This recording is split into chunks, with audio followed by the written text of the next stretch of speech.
안녕하세요. 사주익기입니다. 오늘은 재성에 대해서 알아보도록 하겠습니다. 일단 나인 간목을 기준으로 을목은 겁재였죠.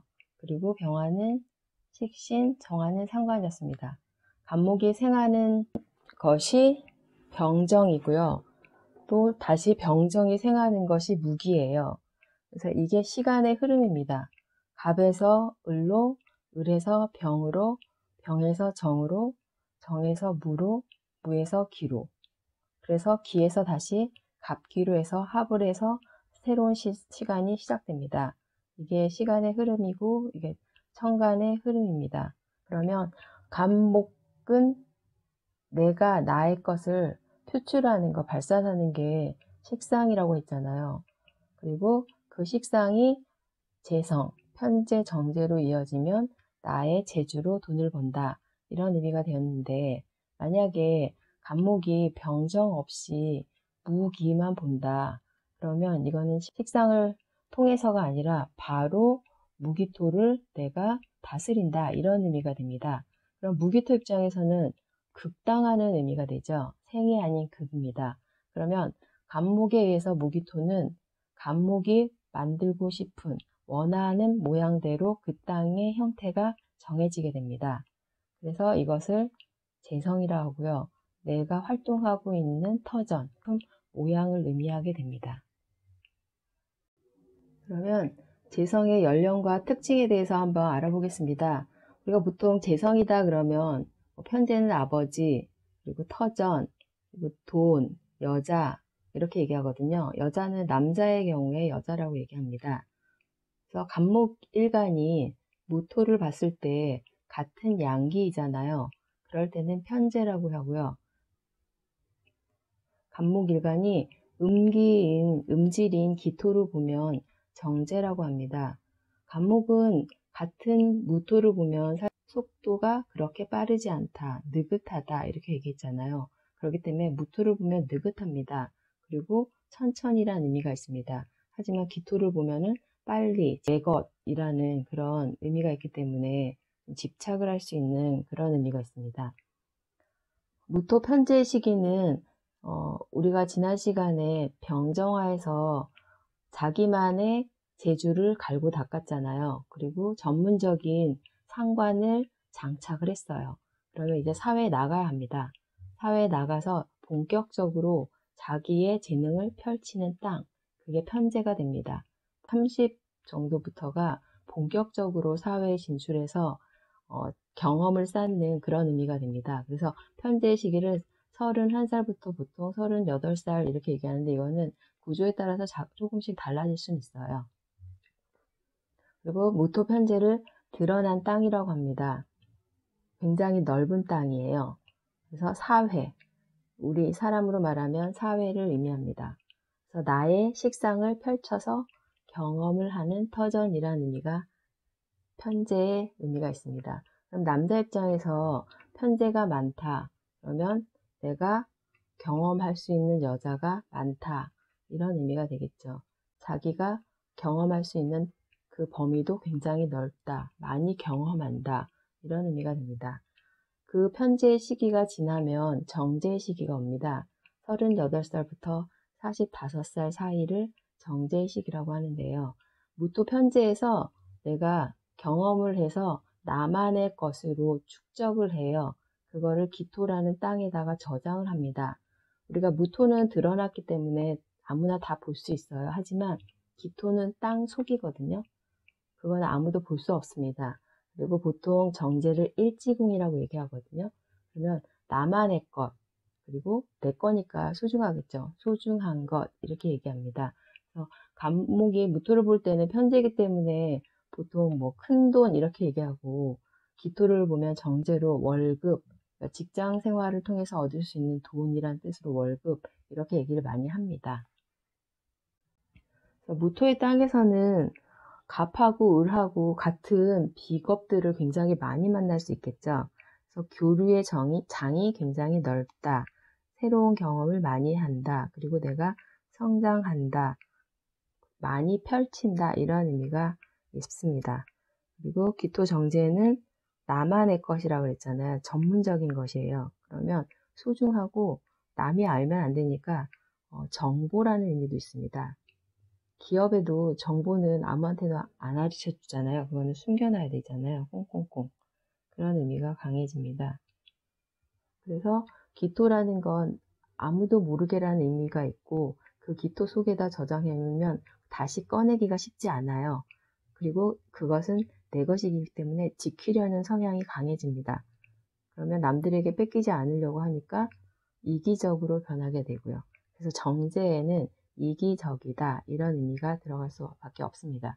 남자가 무토라는 편제에서 내 여자라고 생각한 다음에 일지궁에 정제를 데려다 놨어요. 그러면 소중하게 생각하겠죠. 그리고 내 것이기 때문에 남한테 뺏기지 않으려고 할 것입니다. 그런데 사주 구조에서 일지궁 정제가 자꾸 겁제하고 합을 하는 구조가 있어요. 그런 경우에는 어쩔 수 없이 내 것을 겁제에게 뺏기는 그런 사주가 될 수도 있습니다. 사주에 재성이 강할 경우에 첫 번째로 일단 재성이 많다는 건 돈 욕심이 많습니다. 다 주위에 보면은 저것도 돈 될 것 같고 저것도 돈 될 것 같고 그런 생각이 들기 때문에 돈 벌 생각이 많아집니다. 그런데 만약에 식상이 강해요.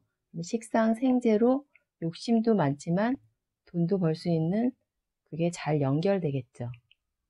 하지만 식상이 없어요. 그런데 재성만 쭈르륵 있다. 그러면 손도 안 떼고 코 풀려는 도둑놈 심보가 생길 수 있습니다. 가끔 회사에 보면 돈 횡령해갖고 자기 주머니에다가 돈을 넣는 사람, 자기 주머니 채우는 사람, 이런 경우가 되겠습니다. 그리고 활동 범위가 넓습니다. 아까 편제도 그렇고 정제도 그렇고 자기가 활동하는 것이라 그랬잖아요. 그래서 편제가 있다 그러면 이곳저곳 돌아다니면서 자기 식상을 펼치기 때문에 자신이 활동하는 범위가 넓습니다. 세 번째로 해보고 싶은 일이 많습니다. 펼쳐보고 싶기 때문에 이 일도 해보고 싶고 저 일도 해보고 싶어요. 그래서 특히 편제가 많다 그러면 하고 싶은 일이 많다. 그러면 활동 범위도 넓고 해보고 싶은 일도 많고 그러면 굉장히 바쁜 사람 이런 의미가 됩니다. 남자가 만약에 사주에 재성이 강하다. 그러면 주변에 여자가 많은 경우가 될 수 있기 때문에 바람둥이가 된다 이런 의미도 될 수 있고요. 그리고 만날 수 있는 여자들이 많다. 그 남자가 재성이 많은 남자가 결혼을 했어요. 그러면 부인은 재성이니까 재성 입장에서는 비겁이 강한 의미가 됩니다. 그렇다면 비겁이 강하기 때문에 사실 내가 이 재성을 다스리는 의미거든요. 간목은 무토라는 땅을 다스리는 주인이에요. 하지만 이 땅이 너무 넓어요. 그러면 제대로 다스리기가 쉽지 않습니다. 그러면 이 땅 저 땅 다스리려면 힘이 들겠죠. 그러면 부인이 웬만해서 남편을 무서워하지도 않겠죠. 그러면은 부인이 강하다 이런 의미가 되기 때문에 거꾸로 공처가가 될 수 있습니다. 진짜 사주에서 재성이 강한데 관성도 강해요. 그러면 부인의 식상이 강하기 때문에 부인의 식상으로 나를 치는 경우가 생길 수 있습니다. 그러니까 부인한테 꼼짝 못하는 남자가 될 수도 있고요. 그리고 부인이 강하기 때문에 부인이 하는 일을 도와주는 보조 역할을 할 수도 있거든요. 그렇게 되면 셔터맨이 될 가능성도 크게 됩니다. 그러면 재성이 드러나 있는 사주하고요. 재성이 숨어 있는 사주에 대해서 한번 유명인 사주를 가지고 이야기해 보도록 하겠습니다. 첫 번째 삼성전자 부회장입니다. 이분은 금수저이시죠. 태어났더니 아버지가 삼성 회장이에요. 천간을 보면은 무토라는 넓은 땅이 있습니다. 그 땅을 내가 다스리는 그런 모습입니다. 그리고 그 땅은 오화라는 것으로 강하게 해주는 역할도 하고요. 그리고 신금이라는 그 열매도 가지고 있는 그런 땅이 되겠습니다. 그런데 갑자 일주예요. 그래서 지지로 좌오충이 일어납니다. 이렇게 일지궁하고 월지하고 충을 하는 경우에는 일지궁이 변동 변화가 많다. 그리고 충돌로 인해서 깨질 일이 있다. 그러면 일지궁이라는 건 아까 정제궁이고 내 안방이고 내 소중한 것이고 나의 부인을 의미한다고 했습니다. 그런데 그 자리가 어떻다? 불안하다 이런 의미가 됩니다. 그러면 사주를 봤을 때 이혼 가능성이 있다 이렇게 얘기하고 결혼이 쉽지 않다 이런 의미도 됩니다. 임술대운이에요. 임술대운 35세부터 왔는데 임술대운 기축년에 이혼을 합니다. 임술대운 기축년이 오면은 임수라는 건 좌우충을 하겠어라는 그런 의미가 돼요. 그게 기축년이 오면은 다시 오화가 좌우충을 합니다. 그러니까 대운이라는 거 그 10년 중에 일어날 가장 큰 사건을 의미하고요. 세운은 그 사건이 일어나는 그런 결과를 의미합니다. 임술대운에 그런 일이 좌우충이 일어날 거야 이런 의미였는데 그게 기축년에 일어납니다. 그리고 45세부터 개해대운이 옵니다.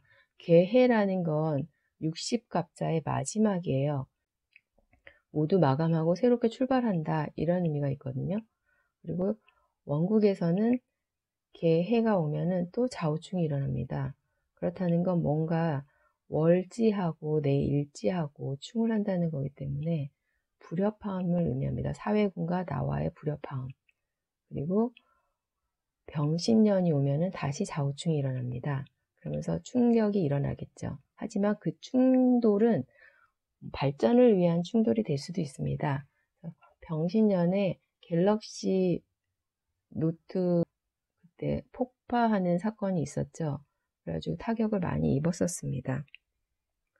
그리고 무술년이 오면 다시 무게합을 하고요. 간목이 이 무토를 또 뚫게 돼요. 그러면은 여기에서 이제 문제가 생기는데 월지의 오화라는 나의 상관이 있습니다. 그것을 해수라는 인성으로 합을 해요. 그러면 그것이 의미하는 바는 내 식상이 활동력이거든요. 활동성을 잡는다. 이런 의미가 됩니다. 그래서 무술년에 법적으로 문제가 생겨서 구속이 됐다가 다시 풀려났었죠.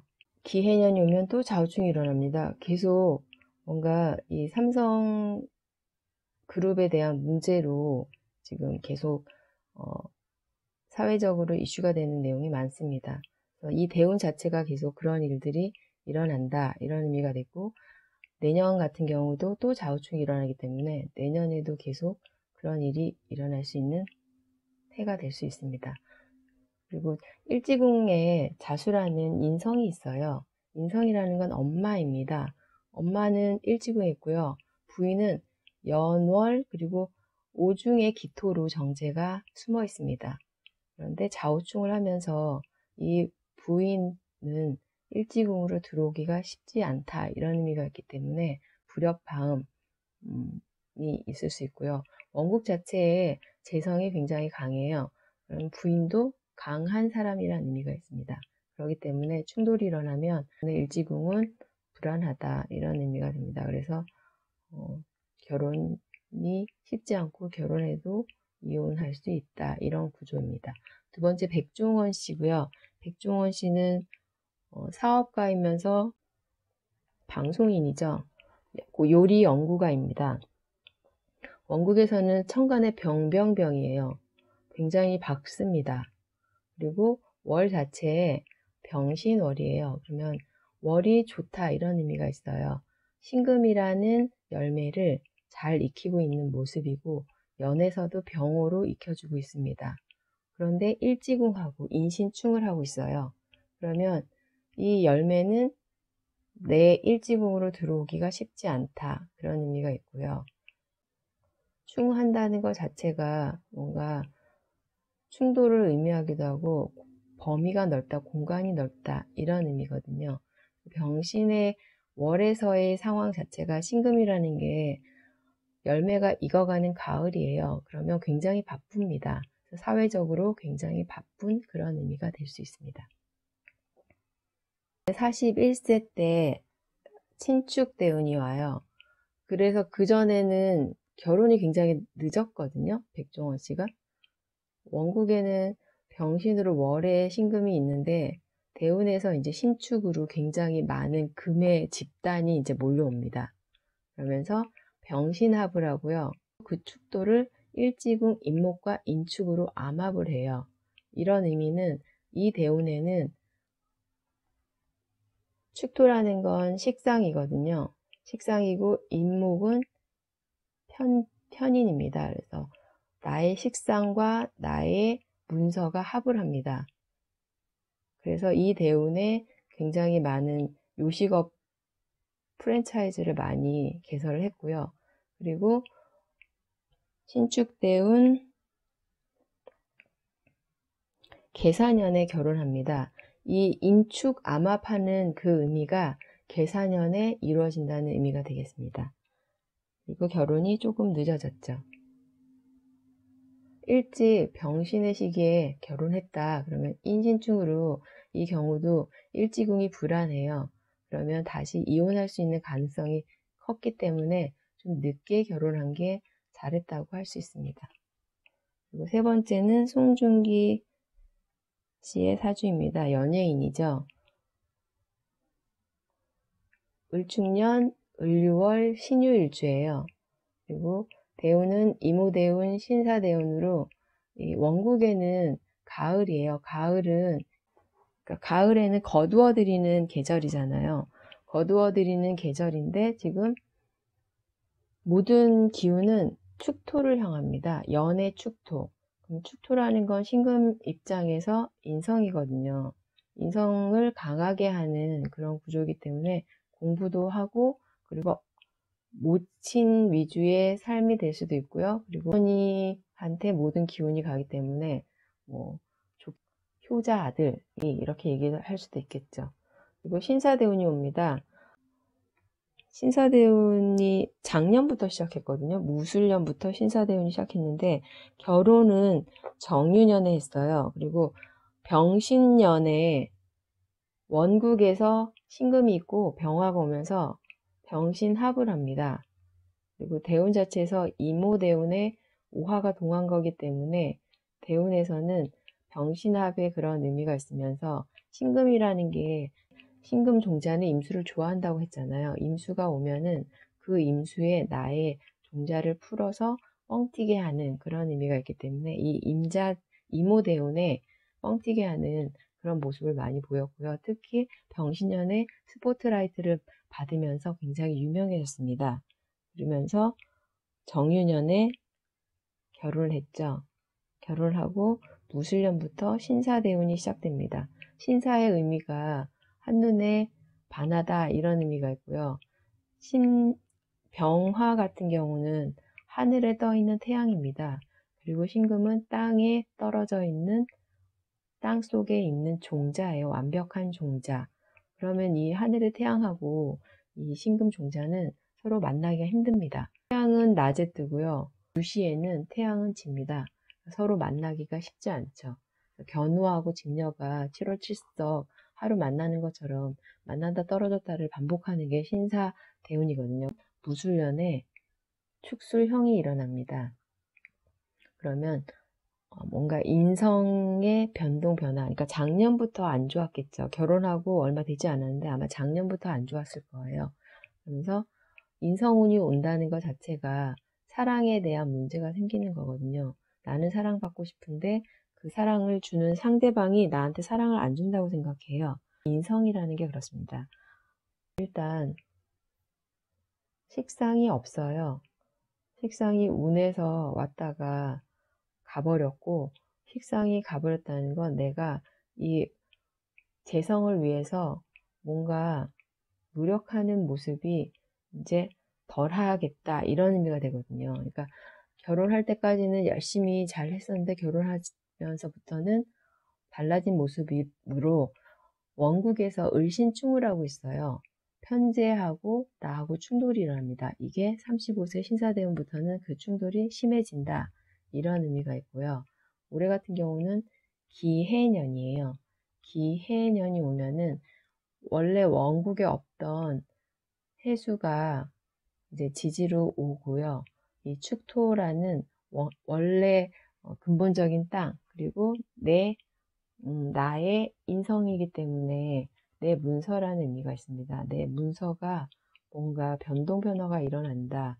이런 의미가 있고, 이 신유금들이 해수를 향해서 가기 때문에 그 속도가 굉장히 빨라요. 근데 대운 자체가 신사대운이기 때문에 이게 을목을 상하게 하는 그런 의미가 있습니다. 그러니까 결혼했을 때는 꽁냥꽁냥 했는데 대운이 바뀌면서 부인이 느끼는 거는 남편이 변했다 이렇게 느낄 수 있죠.